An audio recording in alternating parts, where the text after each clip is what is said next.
ISFR report అంటే means Indian state forest report 2023 మనకి ఇండియాలో ఎంత ఇంపార్టెంట్, తెలంగాణలో కూడా అంతే ఇంపార్టెంట్. కాబట్టి 2023 డాటా ప్రకారం, 2023 నివేదిక ప్రకారం తెలంగాణలో అడవులు పెరిగిన జిల్లాలు, అడవులు విస్తరించి ఉన్న జిల్లాలు వేరు, అడవి విస్తీర్ణం పెరిగిన జిల్లాలు అంటే 2021-23 మధ్య అడవి విస్తీర్ణం లేదా అడవులు పెరిగిన జిల్లాలను కూడా గుర్తుపెట్టుకోండి. సో అక్కడ సెంటెన్స్ మన క్వశ్చన్ అడిగే విధానం ఇంపార్టెంట్.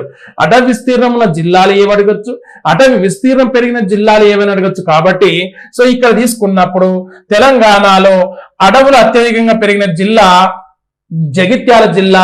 ఎంత అంటే 54.70 చదరపు కిలోమీటర్ల విస్తీర్ణంలో అడవులు పెరిగినాయని చెప్పింది. కాబట్టి వెరీ ఇంపార్టెంట్. ఏం చెప్తున్నా నేను, అత్యధికంగా అటవీ విస్తీర్ణం పెరిగిన జిల్లా జగిత్యాల. రెండవ స్థానంలో నాగర్ కర్నూలు జిల్లా ఉంటుంది, 50.53 చదరపు కిలోమీటర్లు. ఫస్ట్ జగిత్యాల, అత్యధికంగా జగిత్యాల అడవులు పెరిగినవి.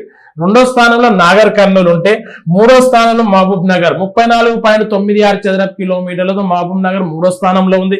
నాలుగో స్థానంలో సంగారెడ్డి 33.67 చదరపు కిలోమీటర్లు. ఐదో స్థానంలో మంచిర్యాల 28.86 చదరపు కిలోమీటర్లు. అడవులు అత్యధికంగా ఉన్న జిల్లాల్లో మంచిర్యాల ఐదో స్థానంలో ఉంటుంది. అడవులు పెరిగిన జిల్లాలో కూడా ఐదో స్థానంలో మంచిర్యాల ఉంది, 28.86 చదరపు కిలోమీటర్లు.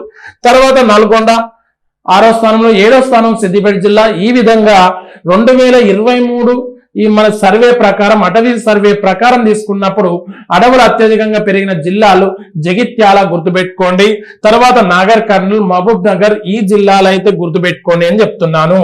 ఓకే, ఇది మనకి ఎందుకంటే తెలంగాణ జాగ్రఫీలో సో మనకి భౌగోళికంగా అడవులు అనేటివి ఉష్ణమండల ఆకురాల్చారణ్యాలు, చిట్టడవులు అత్యధికంగా ఉంటాయి. కాబట్టి వీటి ప్రకారం తీసుకున్నప్పుడు ఈ విస్తీర్ణం అనేది ఇంపార్టెంట్ అని చెప్తున్నాను.